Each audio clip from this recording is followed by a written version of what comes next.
Pour son 13e entretien, l'association des 184 a le plaisir d'accueillir madame Agnès Firmin-Le Bodo. Bonjour madame la députée. Bonsoir. Merci de nous accorder, cet échange. Donc il durera 1 heure et vous aurez tout d'abord la parole durant, 20-30 minutes, puis il y aura un temps de questions-réponses avec les citoyens. Auparavant, je me permets de vous présenter rapidement. Donc vous êtes née au Havre. En 1993, vous entrez en politique en tant que conseillère municipale du Havre, puis conseillère générale de Seine-Maritime. Vous obtenez votre diplôme d'État de docteur en pharmacie en 1994. En juin 2017, vous êtes élue pour la première fois députée de Seine-Maritime et vous soutenez la proposition de loi d'Olivier Fadorny qui vise à instaurer une fin de vie libre et choisie et qui est examinée en avril 2021 à l'Assemblée nationale. Entre juillet 2019 et août 2021, vous êtes la présidente de la commission spéciale chargée d'examiner la loi de bioéthique. Puis en juillet 2022, vous êtes nommée ministre déléguée chargée de l'organisation territoriale et des professions de santé. Vous avez également dans votre feuille de route le texte sur la fin de vie que madame Borne et monsieur Macron vous ont confié. En décembre 2023, vous devenez ministre de la Santé et de la Prévention, ce jusqu'en janvier 2024. Et le 7 juillet 2024, vous êtes réélu député de la 7e circonscription de Seine-Maritime. Vous appartenez au groupe Horizon et Indépendants de l'Assemblée nationale. Pour lancer l'entretien, pourriez-vous nous dire notamment où en sont aujourd'hui à date les 2 textes examinés en commission? Merci. Bonjour à toutes et à tous.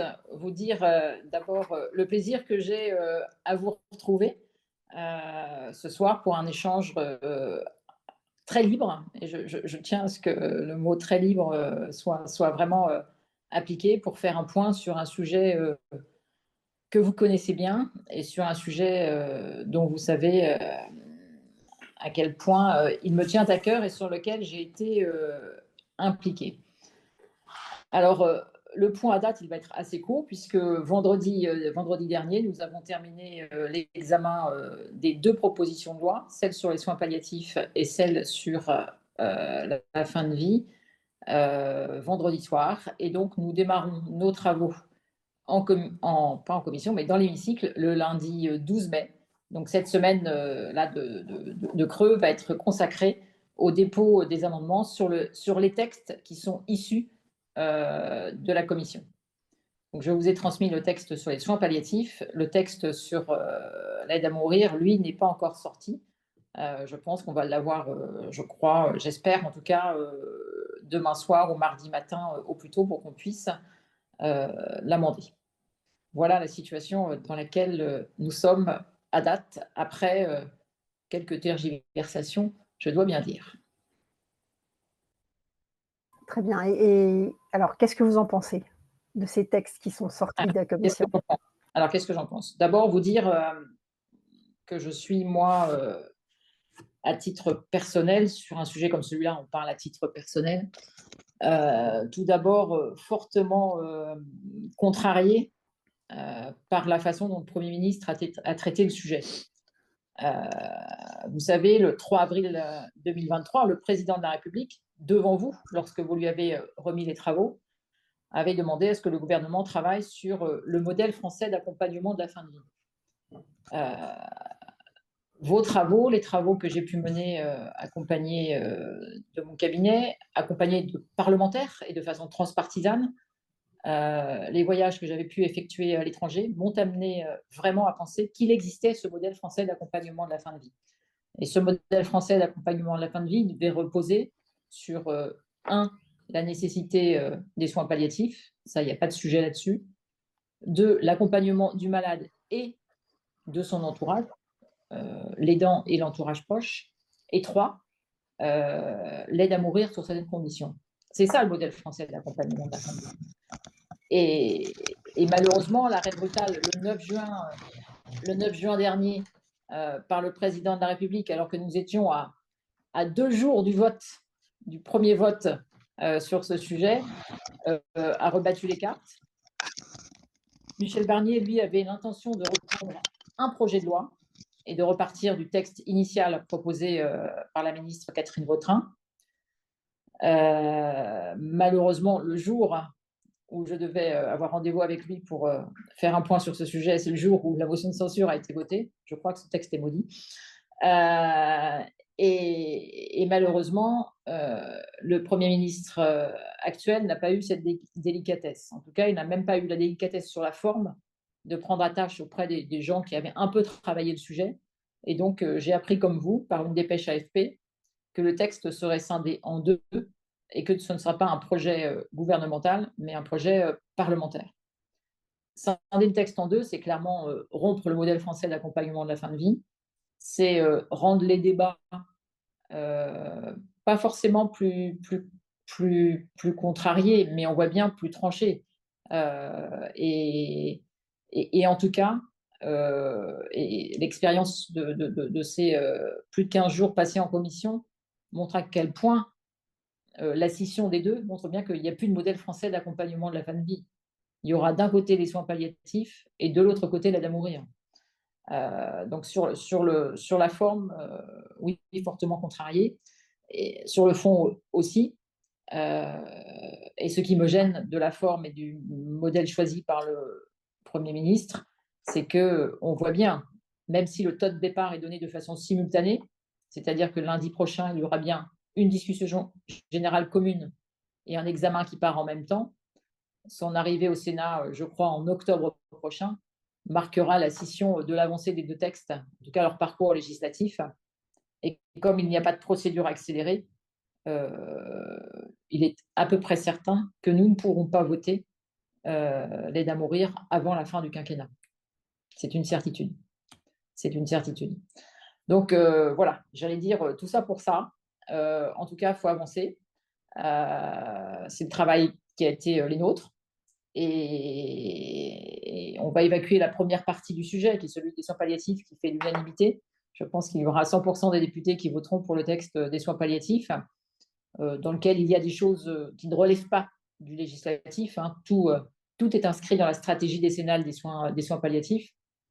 Le côté purement législatif des soins palliatifs, c'est bien sûr la création de ces maisons d'accompagnement qui sont un pilier nécessaire pour bien prendre en charge la fin de vie.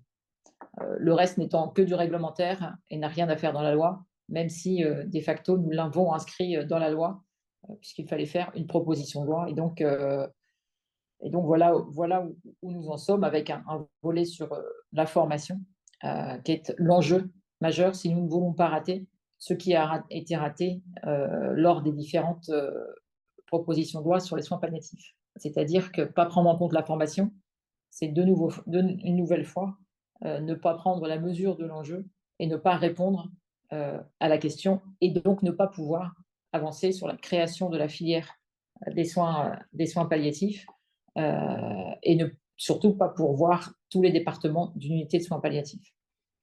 Sur la deuxième proposition de loi qui est portée par Olivier Falorni, qui lui a fait le choix de repartir de la proposition de loi là où nous en étions lors des débats le 7 juin, lorsque les débats ont été arrêtés. Vous dire qu'à titre personnel, je ne partage pas les propos du député Falorni lorsqu'il parle d'équilibre du texte, puisque nous avions déjà voté l'élargissement de l'aide à mourir en supprimant le pronostic vital engagé à moyen terme, et on parle de phase terminale ou avancée. Et nous avons franchi un nouveau cap lors de la commission, puisque l'auto-administration ne sera plus la règle, mais c'est la liberté du malade de choisir la forme d'administration qu'il souhaitera pour la substance létale. Ce point d'équilibre auquel je tenais, c'était pour moi quelque chose d'important qui permettait, bien sûr, de faire du malade l'acteur de sa décision, mais c'était aussi le moyen de pouvoir embarquer un maximum de soignants pour accompagner les malades jusqu'au bout, sans avoir, lorsque celui-ci n'est pas apte à le faire, à faire le geste. Je pense que nous avions là trouvé un point d'équilibre qui a été rompu. Voilà où nous en sommes de la situation. Voilà où nous en sommes de la situation. Le vote s'est terminé vendredi. Alors, je n'étais pas là pour voter parce que j'ai dû partir, moi, vendredi en début d'après-midi, juste avant le vote. Mais le vote s'est terminé en commission par 28 pour et 15 contre. Ce qui, je ne sais pas si ce sera cet équilibre-là dans l'hémicycle. Je ne sais pas si ce sera cet équilibre-là dans l'hémicycle, parce que vendredi après-midi, les personnes présentes ne représentaient pas, j'allais dire, je crois, en tout cas, d'abord, nous étions assez peu présents, malheureusement, puisque c'était vendredi après-midi sur un grand pont sur lequel il n'y avait pas tous les moyens de transport pour pouvoir rentrer chez soi, c'était mon cas. Voilà très brièvement où nous en sommes. Sachez aussi que nous travaillerons, je pense, les week-ends du 17, 18 et du 24, 25 pour pouvoir terminer la fin des deux textes. Mais je crois que le Sénat n'a toujours pas inscrit les textes à son calendrier et le fera sans doute à la rentrée, c'est-à-dire en octobre. Ce qui décale d'autant la suite du processus. C'est pour ça que je pense que nous n'aurons pas le temps d'examiner au moins la proposition de loi relative à la fin de vie avant la fin du quinquennat. Puisque pas de procédure accélérée, ça veut dire au moins 2 allers-retours. Et le dernier évité, s'il y a une CMP conclusive, une commission mixte paritaire avec les sénateurs, sur un texte comme celui-là, ou en tout cas, s'il est de cette teneur-là, je ne crois pas qu'il y ait d'accord avec les sénateurs.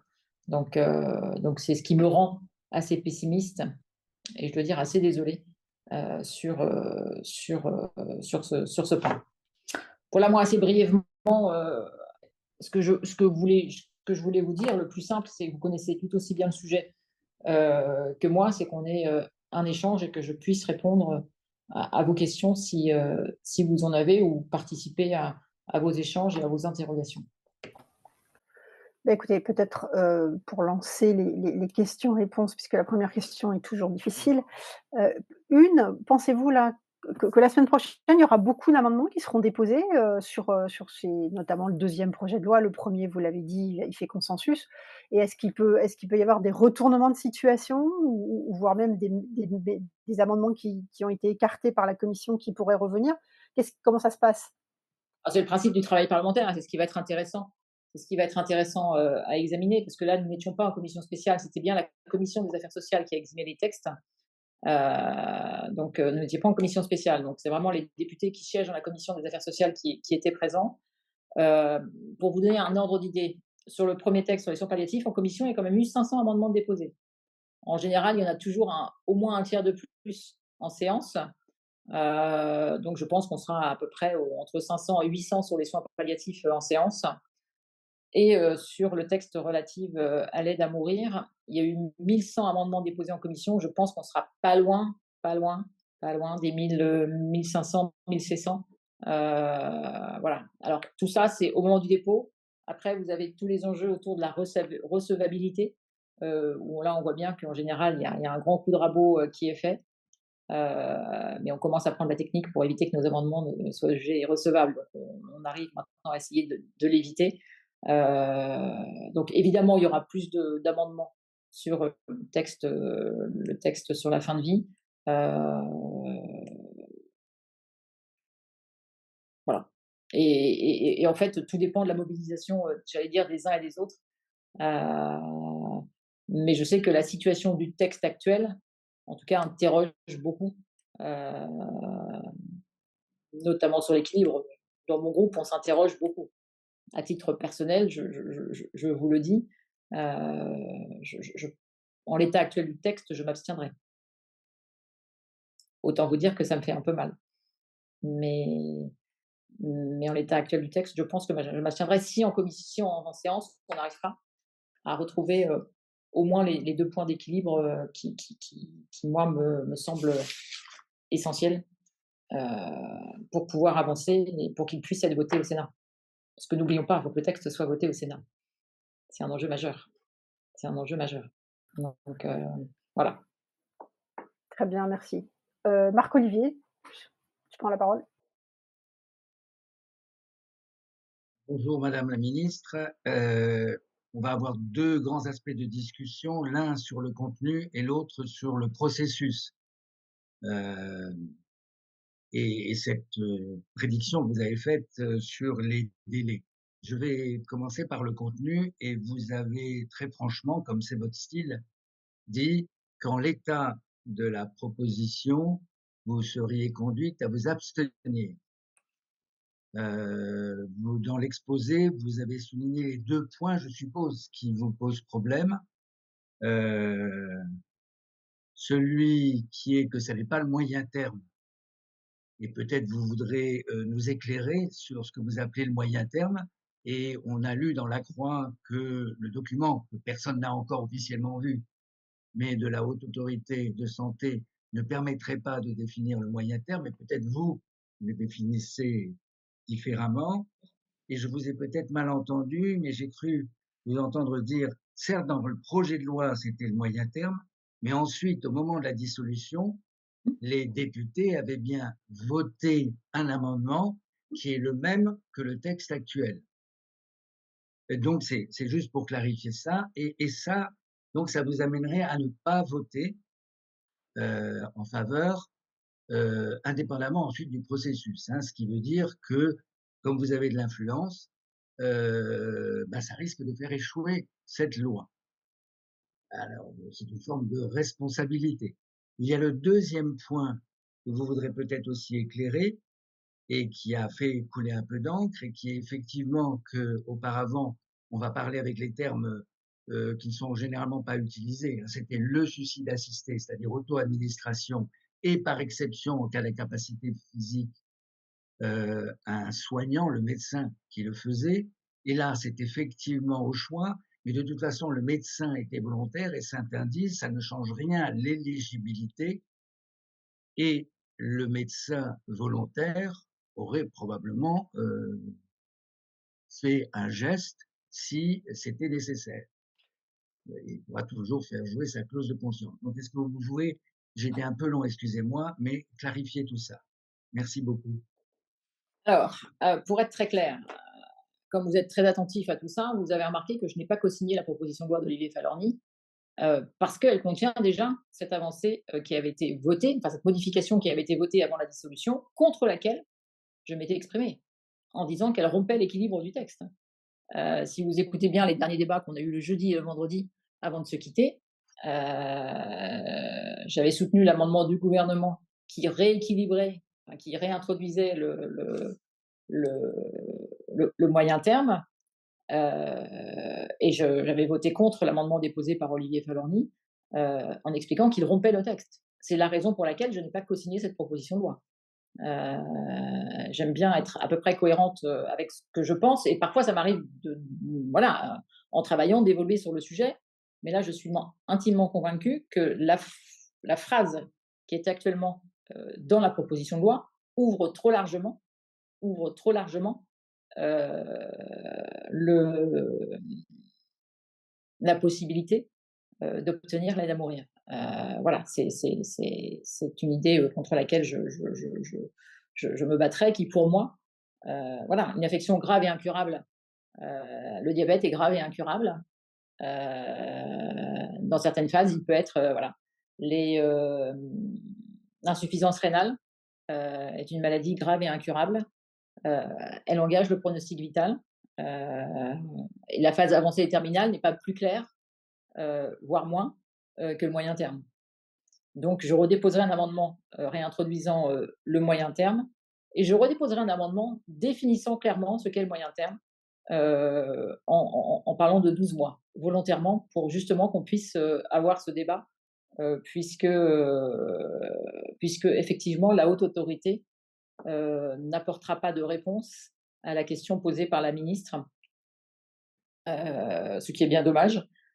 Mais comme d'ailleurs, je ne crois pas qu'elle n'en ait vraiment apporté au moment de la loi Claes-Leonetti, en ne définissant pas plus le court terme, qui, je le rappelle, n'était pas défini dans la loi Claes-Leonetti, puisque la sondation profonde et continue est pour le court terme, et la loi Claes-Leonetti ne définissait pas ce qu'était le court terme. Voilà, donc le moyen terme, c'est 6 à 12 mois. Donc, s'il faut le définir, eh ben, je déposerai un amendement pour le définir en ce sens dans la loi. Responsabilité, oui, responsabilité assumée. Mais sur un sujet comme celui-là, où la conscience, c'est la conscience de chacun, c'est bien la conscience de chacun, je me garderai bien d'influencer qui que ce soit sur ce sujet. Je donnerai ma position quand on me la demande. Je dirai pourquoi et j'expliquerai pourquoi. Je dirai aussi pourquoi ça me fait mal. Ça me fait très mal. Mais moi, ce qui m'importe, c'est que ce texte soit voté. Et je le dis. Et pour qu'il soit voté, il y a besoin de retrouver un certain équilibre. Il a été aussi construit comme ça. Je le redis, ce pourquoi en avril 21, nous ne sommes pas allés plus loin, c'est parce qu'il y avait une forte opposition aussi sur le texte. Donc, à un moment, il va falloir qu'on avance. Et pour avancer, il faut que le texte soit voté. Je ne crois pas que la composition actuelle de l'hémicycle permette à ce texte d'être voté, outre le fait que maintenant, en plus, il soit dissocié. Voilà. Pour être très clair, certains collègues qui ont été réélus m'avaient dit on ne votera pas contre, on s'abstiendra. Donc, avoir l'abstention de certains sur un texte équilibré, c'était des voix de gagner.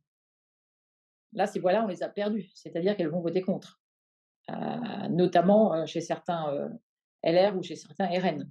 Voilà. Mais je le dis, moi, je compte sur le travail de l'hémicycle. Je ne sais pas ce que fera le gouvernement, je ne sais pas quelle ligne défendra le gouvernement aussi, parce que le gouvernement sera au banc. Donc, je ne sais pas ce que fera le gouvernement sur ce texte-là. Et je fais fi encore des déclarations du Premier ministre aujourd'hui dans le JDD, mais je ne sais pas quelle sera la ligne du gouvernement, ou en tout cas de la ministre qui sera au banc, parce que j'ai cru comprendre que c'est Catherine Vautrin qui sera au banc, au moins sur cette partie-là.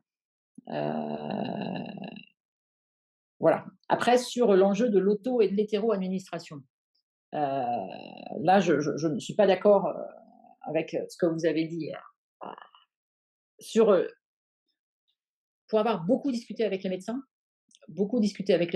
et je pense notamment, quand je dis ça, je pense notamment à la prise en charge à domicile, puisqu'on sait bien que dans les années à venir, c'est bien l'enjeu, c'est bien la prise en charge et le fait de pouvoir accompagner nos concitoyens qui le souhaitent à mourir à domicile.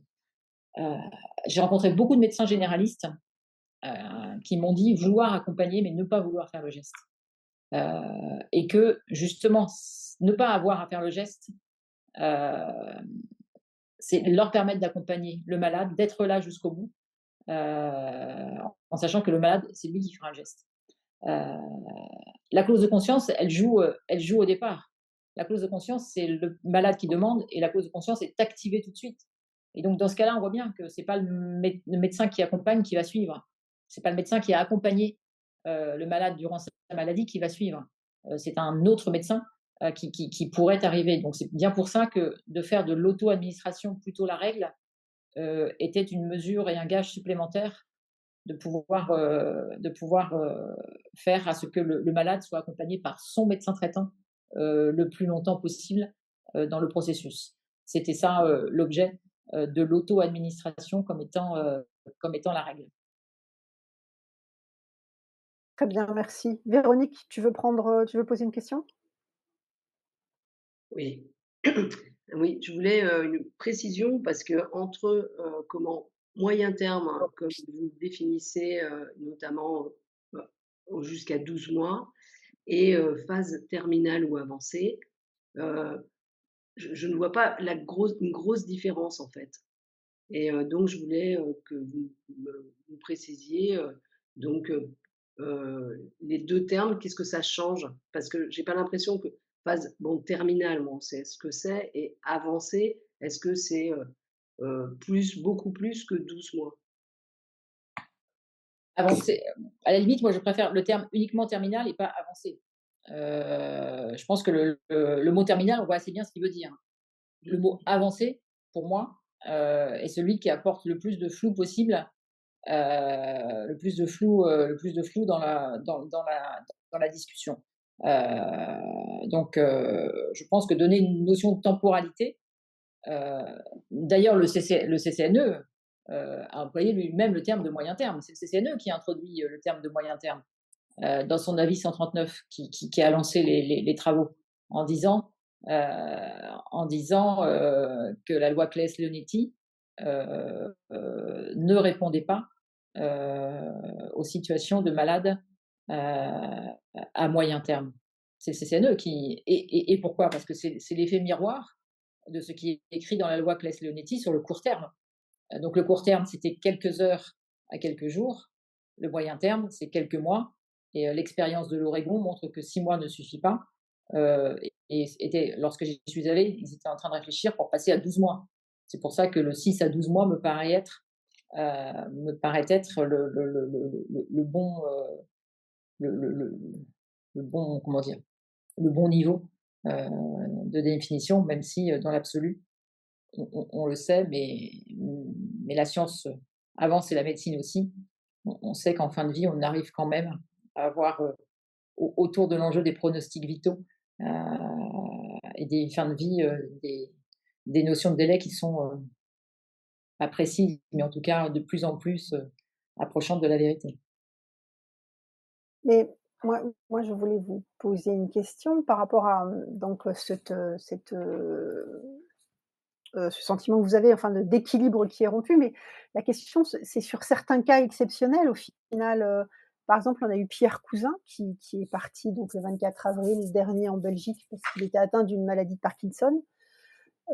Qui était terriblement, invalidante, mais qui n'était pas mortelle et donc lui, il n'aurait pas pu rentrer dans un parcours de fin de vie, avec le texte, tel que vous le souhaitez? Comment vous faites? Ou même on peut penser aussi à Vincent Humbert, hein, qui était devenu paralysé, aveugle, muet et à la suite d'un accident. Il n'était pas condamné cet homme.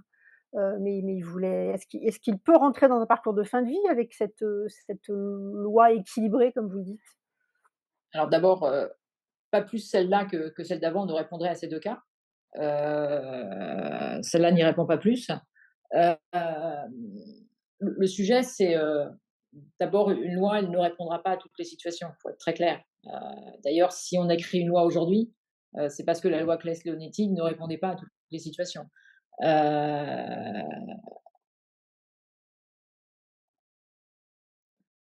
c'est un choix, c'est un choix et les critères d'éligibilité, contrairement à ce que les détracteurs de la loi disent, qu'on aurait la loi en France qui soit la plus permissive qui soit, je ne crois pas. Je ne crois pas. Et moi, j'ai pas envie de me battre pour savoir qui est la loi la plus permissive ou pas la loi permissive. On parle de vie là, on parle d'être humain. Euh, je le dis, le modèle français que nous avons choisi, c'est celui-là, avec ces critères d'éligibilité qui sont ceux-là. Avec, je le sais, l'enjeu, et notamment autour des directives anticipées, l'enjeu des personnes atteintes de la maladie d'Alzheimer, par exemple, puisque vous pouvez rajouter le critère de volonté libre et éclairée, qui est un des 5 critères d'éligibilité. Euh, voilà, on sait très bien, on le sait, que on mettra de côté des personnes avec ce texte, oui. Nathalie, tu prends Oui, la parole? merci. Merci madame Firmin Le Bodo, oui merci. Merci, oui. Je reviens sur, cette histoire de phase avancée parce que là, j'avais sous le texte. Je ne sais pas si vous avez lu l'article dans La Croix, mais sûrement, où on parle justement de l'extrait du document non définitif de la HAS et où en fait, il y a une définition qui, moi, me semble, très proche de ce qu'on a, vu lors de la convention, citoyenne, à savoir Oui. la phase avancée. Je le dis pour mes collègues, hein, si vous l'avez vu, elle peut être définie comme un processus irréversible marqué par l'aggravation de l'état de santé de la personne malade qui affecte sa qualité de vie. Ce que je trouve intéressant dans le document, en tout cas les extraits, c'est que l'on voit aussi que la l'HAS rappelle qu'on quitte un peu le côté temporel. Parce que je comprends, vous aviez réfléchi, vous aviez travaillé beaucoup à un projet de loi qui était équilibré équilibré comme vous dites. On avait à la fois les soins palliatifs, on avait à la fois l'aide à mourir, mais ça, le gouvernement actuel a cassé cette dynamique. Ça, je pense que vous êtes la première, vous nous l'avez dit, contrariée. À mon avis, il y a peut-être même des mots un peu plus forts, qui fait que c'est vraiment, très agaçant. Moi, ce qui m'embête, enfin, je vous le dis aussi, hein, parce qu'on parle franchement, hein, ce qui m'embête avec votre position, c'est qu'en fait, oui, vous avez de l'influence et que du coup, le fait que vous vous absteniez, ça envoie un signe. Donc ça, c'est quand même pour moi un vrai truc. Et puis cet équilibre, on ne l'aura plus puisqu'on a les 2 textes qui sont distincts et je pense que ce qui est vraiment important, j'entends ce que vous dites, faut que ça passe au Sénat et cetera. Faut aussi voir, le côté avec les soignants, mais moi, il me semble quand même que le plus important, c'est toujours les patients et là, en l'espèce, je trouve que le document de la HAS, il donne, pour le coup, une définition très équilibrée de ce qu'est la phase avancée. C'est-à-dire qu'individuellement, on le sait bien, on l'a vu lors de la convention et je pense que vous l'avez vu aussi, il y a des gens qui vont pouvoir supporter des trucs et d'autres pas du tout. Donc voilà, je voulais dire ça. Du coup, ma question, c'était, là, maintenant, on va sûrement avoir, le document de la HAS qui va arriver. Comment vous allez intégrer ça dans, la semaine avec les amendements, dans le travail législatif et cetera?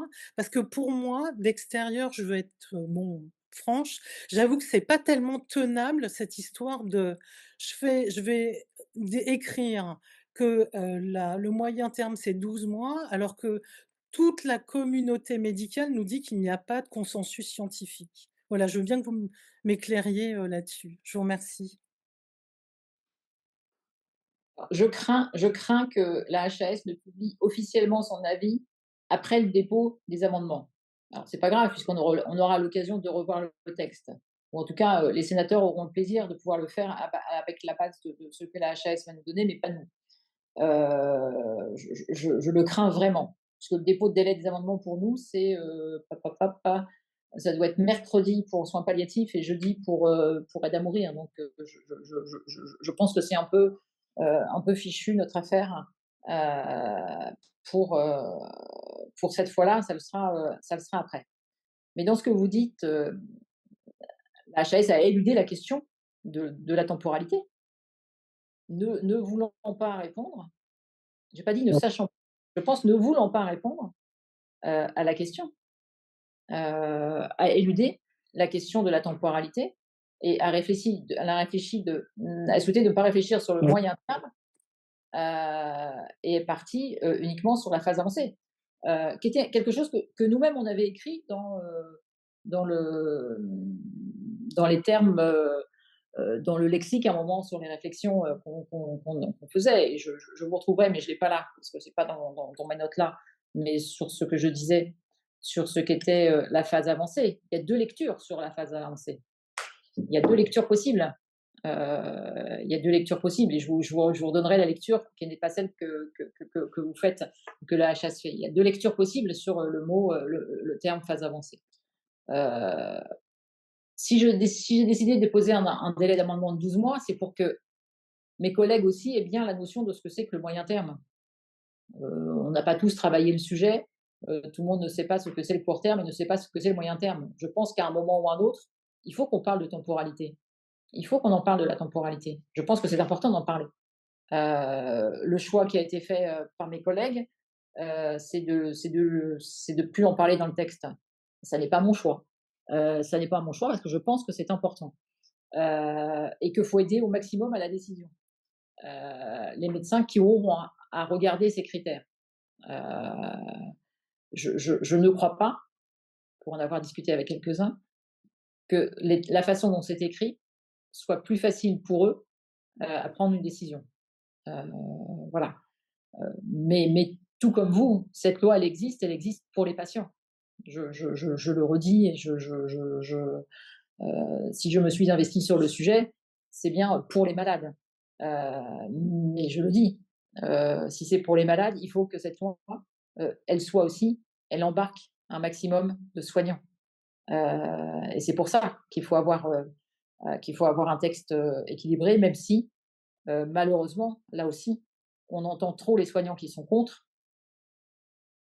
Et j'aimerais qu'on entende les soignants qui sont pour, parce qu'il y en a.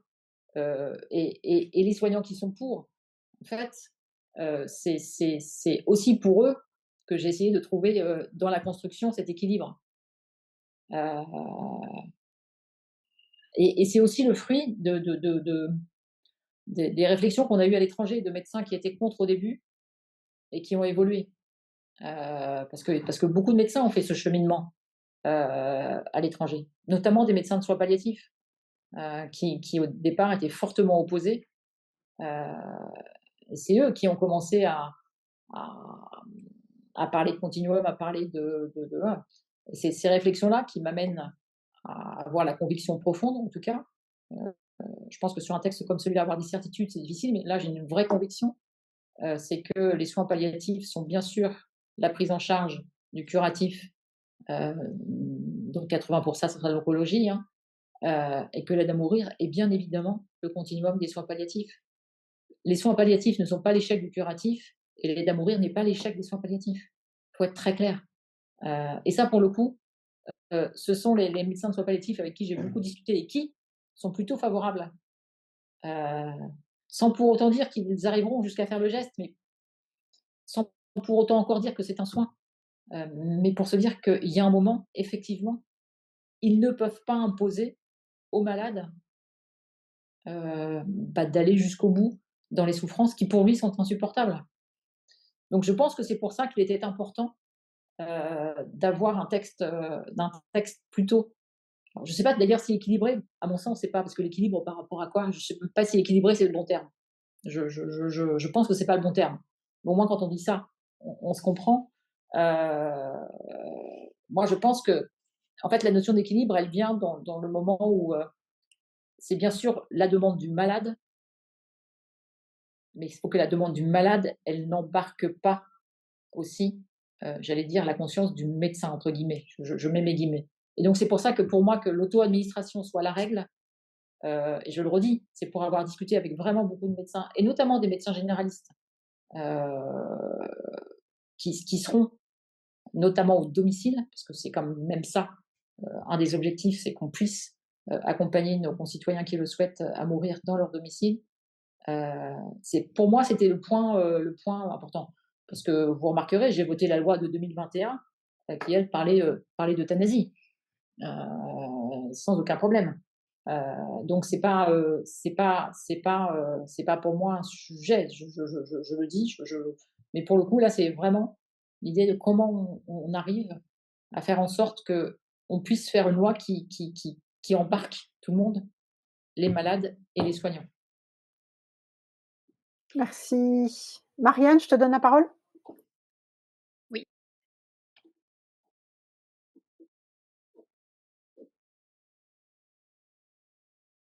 Mets ton micro, Marianne, tu n'as pas mis ton micro. Là, c'est Non, là, voilà, c'est bon? c'est bon. Ouais. Voilà, pardon. Bonjour, donc moi, personnellement, je n'ai pas de problème avec cette question de terme, parce que, si on cumule les souffrances, inapaisables et une maladie incurable, pour moi, on est déjà dans un cadre, suffisant qui protège, le patient. Cependant, moi, ce qui m'a posé problème pendant toute la convention, c'était plutôt, le discernement et l'état de conscience. C'est-à-dire que j'avais du mal avec, l'idée qu'on puisse, pratiquer, l'euthanasie sur quelqu'un, qui n'avait plus la capacité le jour J de s'exprimer. Je voulais savoir, si ça a été un sujet, c'est-à-dire est-ce que, le fait de ne pas pouvoir, faire l'acte sur des directives anticipées, est-ce que ça a été un questionnement, dans les différentes discussions que vous avez pu avoir? Alors ça a été, évidemment un questionnement au moment de la rédaction du projet de loi initial. Ça a été un questionnement là, puisque certains de mes collègues veulent que les directives anticipées puissent être prises en compte. Qui dit directive anticipée dit que le point, 5 des conditions d'éligibilité, c'est-à-dire être apte à manifester sa volonté de façon libre et éclairée, n'est plus un critère d'éligibilité. Là aussi, c'est un choix. Ça veut dire qu'on sait très bien, que, de facto, on écarte, de l'accessibilité à l'aide à mourir, les malades atteints de la maladie d'Alzheimer.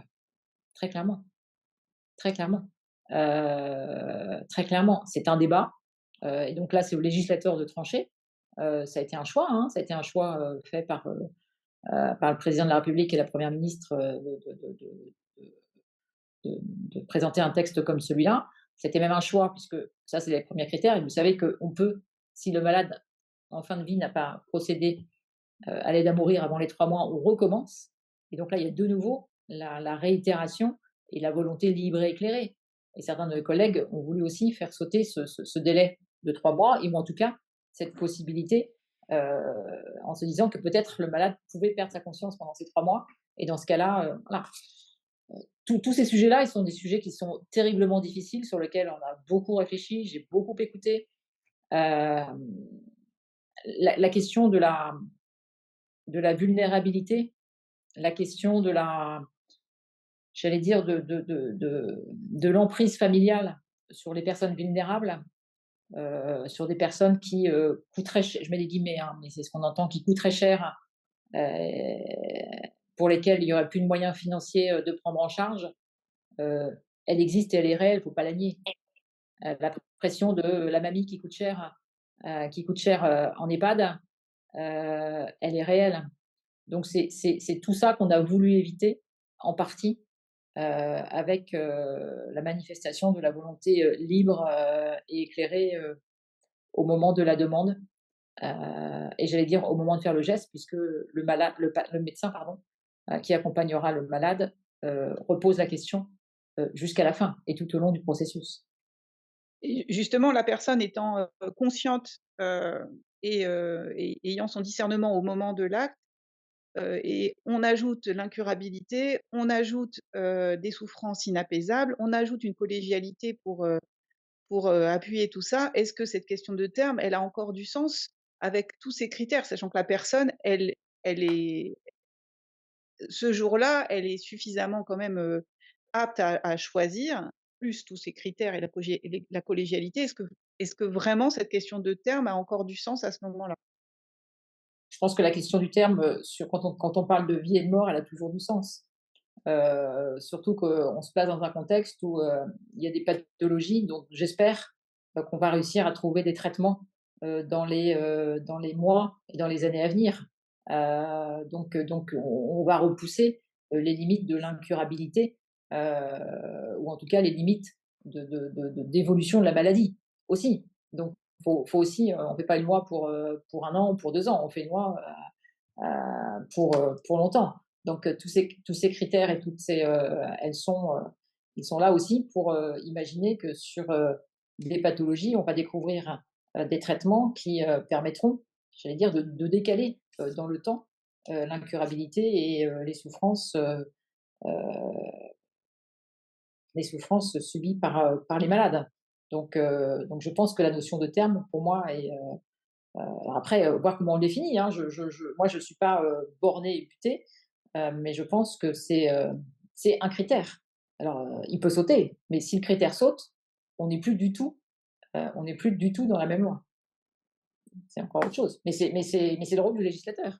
Donc c'est pour ça que chacun a ses réflexions et que, chacun, y va de son amendement et de sa réflexion et ça participe au débat et ça nous fait, réfléchir les uns et les autres.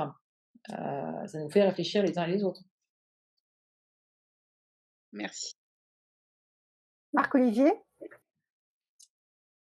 Je me permets de revenir, puisqu'il n'y avait pas de questions en attente. Une remarque et 2 questions. La remarque, d'abord, merci à nouveau pour votre franchise, parce qu'effectivement, équilibrer, c'est un terme subjectif. Chaque individu, surtout sur un sujet pareil, considère que son point de vue est équilibré. Et je suppose que ce que vous avez voulu dire, c'est équilibré politiquement, puisque votre souci, c'est que quelque chose se passe. Et c'est pour ça que vous vous êtes battu depuis longtemps.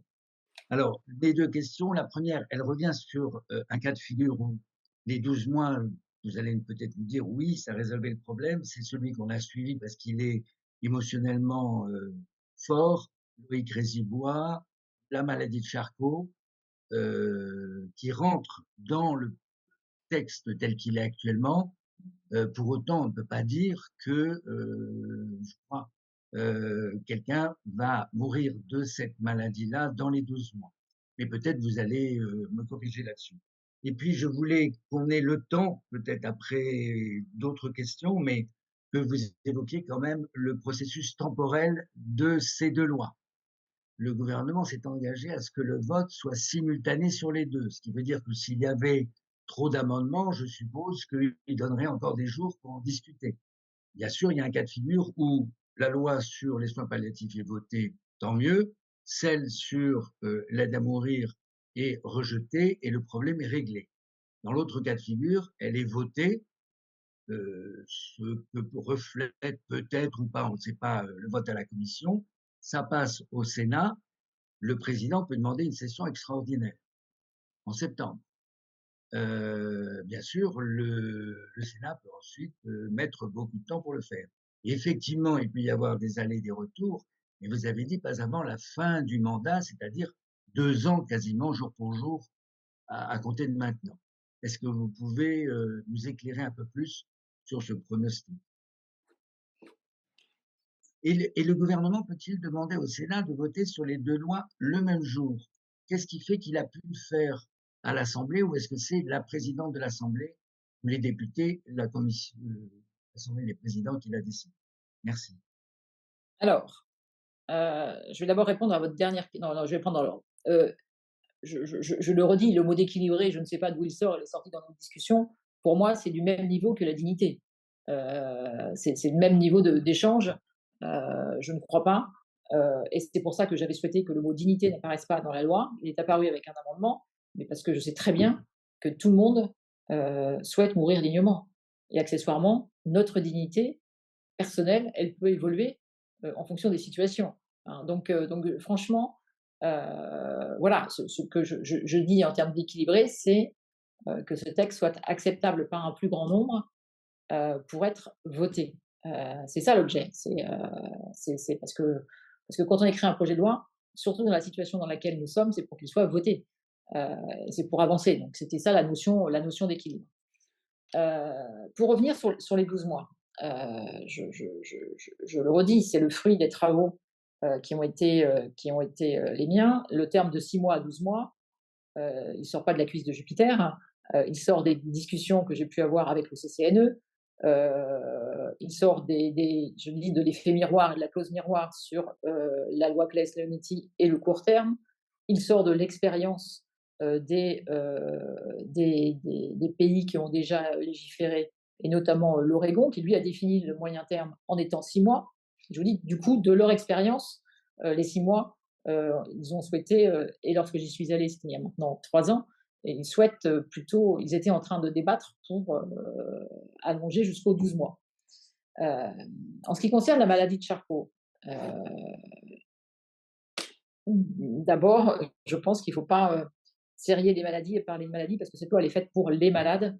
Et je pense qu'il n'est jamais très bon de stigmatiser ou de mettre en avant une maladie ou une autre. Dans les malades de Charcot, j'ai rencontré beaucoup de malades qui ne souhaitaient pas bénéficier de la famille. Et ils sont assez le reflet de ce qu'est notre société en termes, j'allais dire, de répartition de gens qui souhaitent voir la loi évoluer, sauf que eux, les malades de Charcot, ils sont concernés directement parce qu'ils se posent la question, parce qu'ils sont effectivement malades.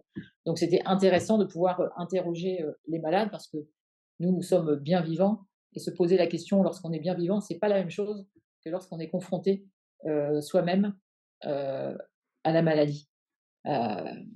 Sur l'évolution de la maladie de Charcot, bien malin celui qui sait prédire l'évolution et la rapidité d'évolution de la maladie. D'abord, sur la maladie de Charcot, on a un enjeu autour de la précocité du diagnostic ou pas. Et après, chacun, malheureusement, voit sa maladie évoluer de façon plus ou moins rapide. Ce que je pense, notamment sur ce temporaire, c'est le fait de savoir qu'on peut avoir accès à, déjà, permet de la sérénité. Je vais reprendre l'exemple de quelqu'un avec qui j'échange toujours régulièrement, qui est Charles Bietri, qui a révélé sa maladie lorsque nous avons commencé à travailler sur le sujet à la une de l'équipe, et qui, quelques semaines après, a révélé être allé en Suisse. Il se trouve que je suis allée voir Charles Bietri et sa famille pour lui demander pourquoi il avait pris la décision et comment ça s'était passé là-bas.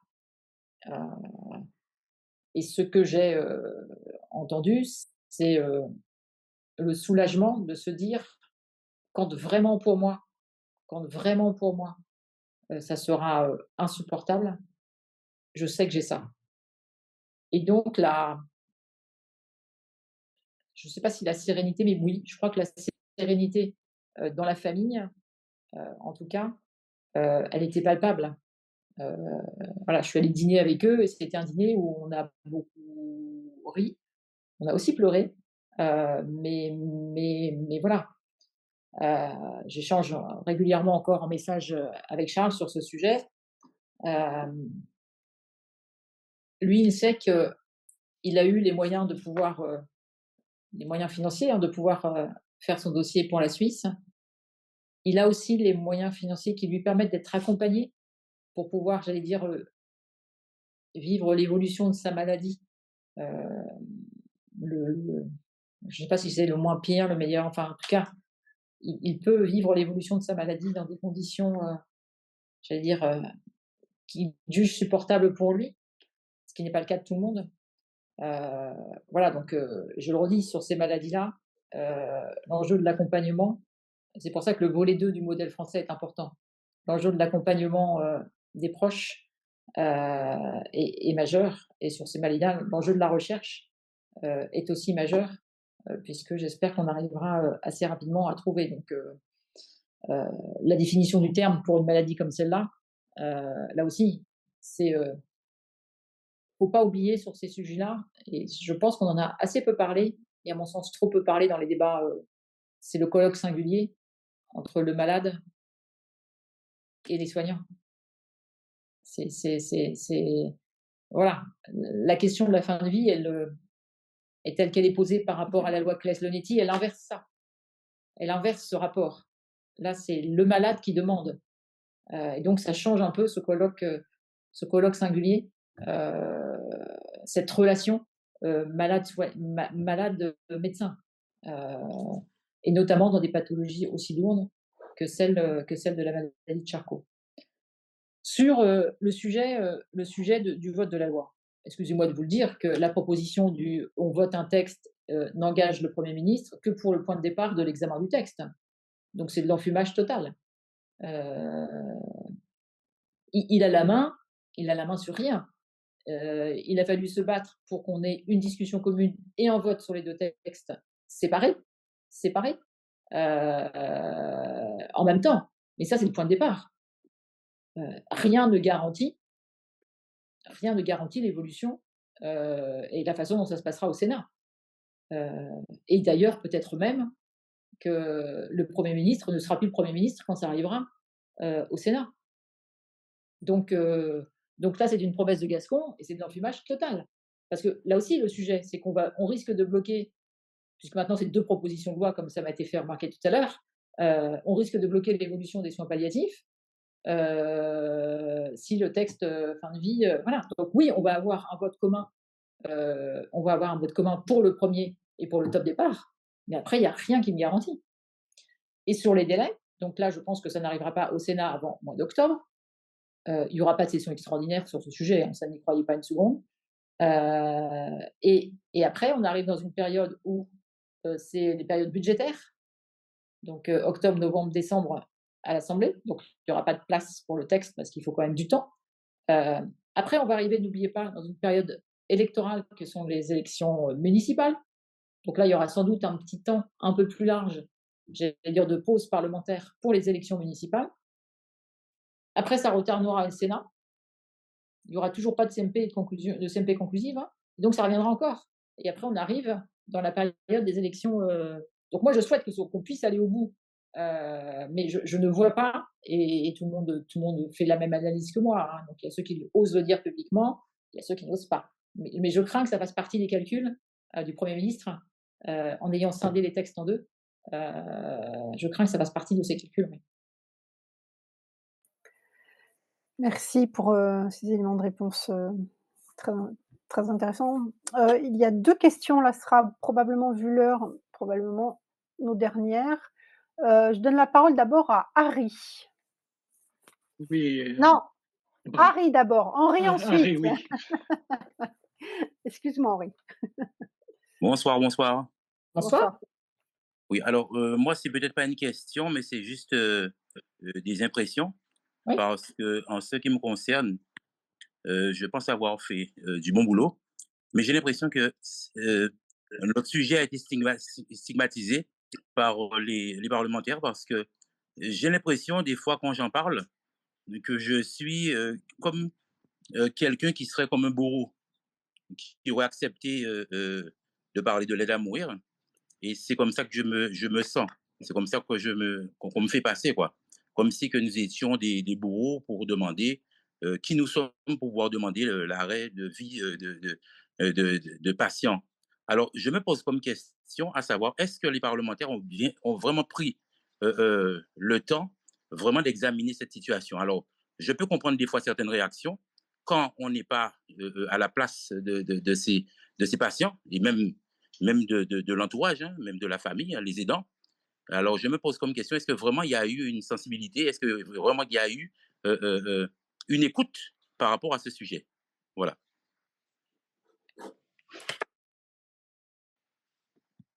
Alors, merci pour votre remarque, qui est à la fois une remarque et une question, puisque ça se termine quand même par une question. Je, je, je le redis, le fait qu'il y ait 2 propositions de loi et puis un projet de loi, il n'y a pas de commission spéciale. Et c'est pour moi un regret, parce que la commission spéciale permet d'embarquer plus de parlementaires, ou plus de parlementaires qui travaillent sur le sujet et qui travaillent différemment sur le sujet. On l'a bien vu lors de l'examen du projet de loi. Et là, ça embarque des parlementaires qui sont issus de plusieurs commissions. Et c'était là l'intérêt. Euh, Moi, je ne suis pas la seule, mais je ne cesse de remettre en avant les travaux et la qualité des travaux qui ont été les vôtres. Après, malheureusement, sur ces sujets de société, mais que je considère comme un sujet de société différent des autres. Euh, c'est un sujet de société sur lequel nous sommes tous concernés. On va tous mourir. Ça, c'est une certitude. On va tous mourir. Et donc, ceux qui ont la certitude de savoir comment ça va se passer, eh ben, ils ont bien de la chance. Donc, moi, je pense que c'est un sujet sur lequel on doit réfléchir avec beaucoup de recul, beaucoup d'humilité, et sans avoir la certitude que sa réponse est la bonne. Moi, c'est comme ça que j'ai toujours abordé les travaux. C'est comme ça que je vais continuer à les aborder. Et en tout cas, moi, je respecte les positions de chacun. Mais je dis que celui qui a la certitude, il a bien de la chance, parce que je pense que quand on n'est pas concerné ou quand on n'a pas été concerné, on ne peut pas vraiment savoir comment on réagira. Mais je le redis, c'est pas un sujet de société comme les autres, parce que effectivement, c'est bien de le rappeler, la mort fait partie de notre parcours de vie, et on va tous mourir, donc on est tous concernés, donc on doit tous y réfléchir. Voilà ce que je pouvais répondre à la question ou la remarque d'Harry. Merci. Henri, à toi. Oui, Ah, oui, Henri, madame. Oui, madame, vous évoquez l'idée que la nouvelle loi est faite pour durer. Je pense que l'histoire récente des questions de fin de vie tendrait plutôt vers le contraire, parce qu'il y aura toujours de nouvelles demandes. Il y aura toujours de nouvelles demandes, parce que les critères qui sont posés, ils seront toujours remis en question.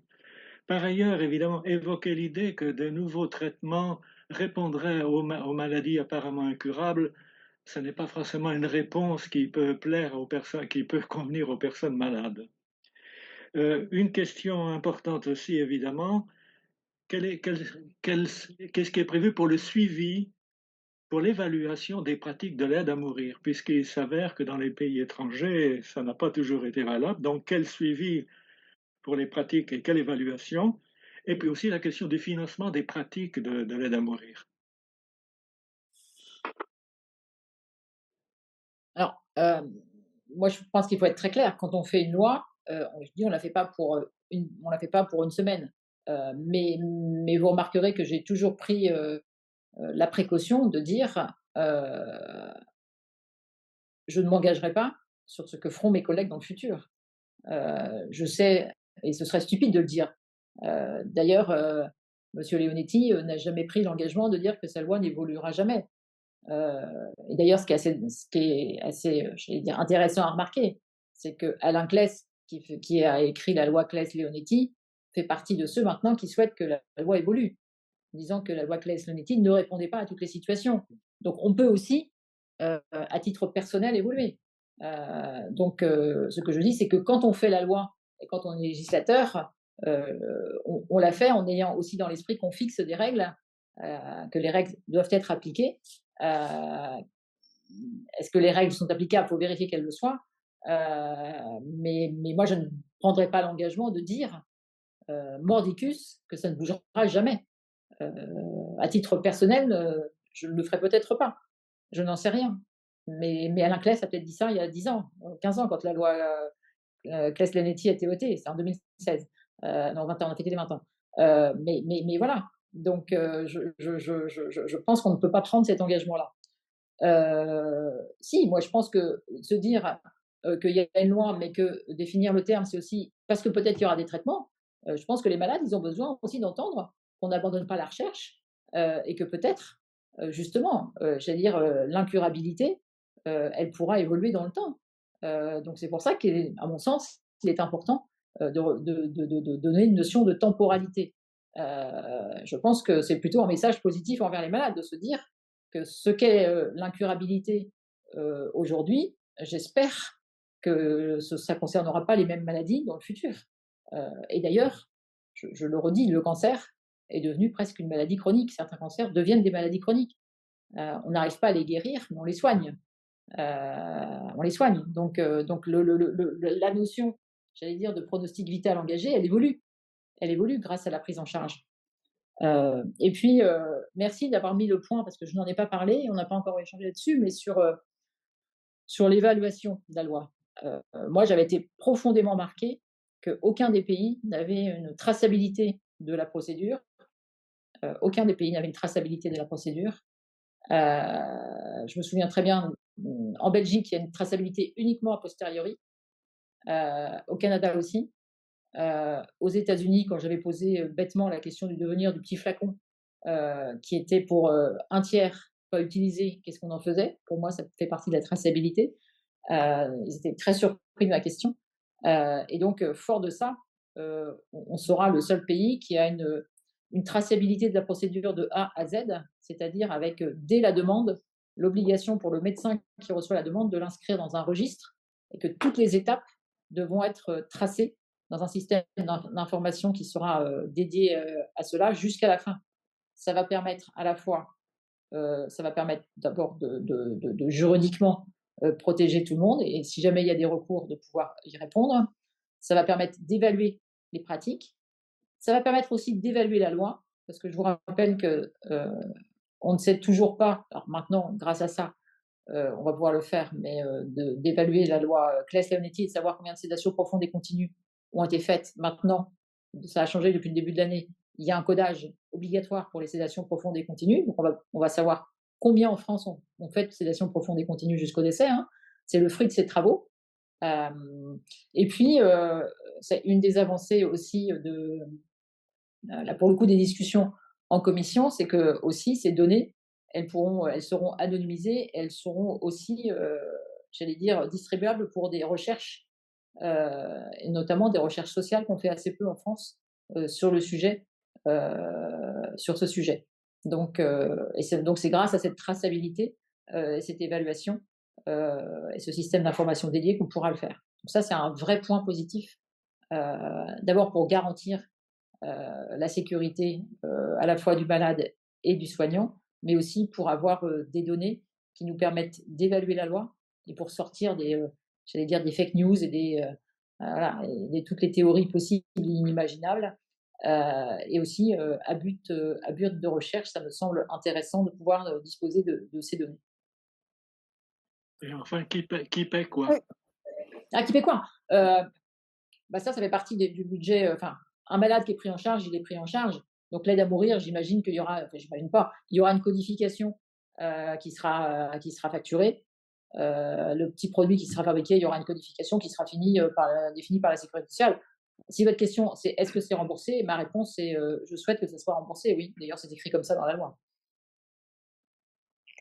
Oui, madame, nous devrions nous retrouver sur le plateau de France 3 pour J'en Dimanche étais en sûre. politique, dimanche prochain. J'en étais sûre, Henri, qu'on allait se retrouver vendredi prochain. J'en étais sûre. Bien, écoutez, merci beaucoup pour cet échange qui a été, très riche, hein, et merci pour votre disponibilité et puis donc Oui, je vois qu'il va y avoir une communication normande, sous peu, donc avec, Henri, très bien et beh, je vous dis, on vous dit tous bonsoir madame, la députée et bonsoir, puis à très vite. tout le monde. Bonsoir et merci beaucoup. Bonsoir. Merci à vous. Merci. Merci beaucoup.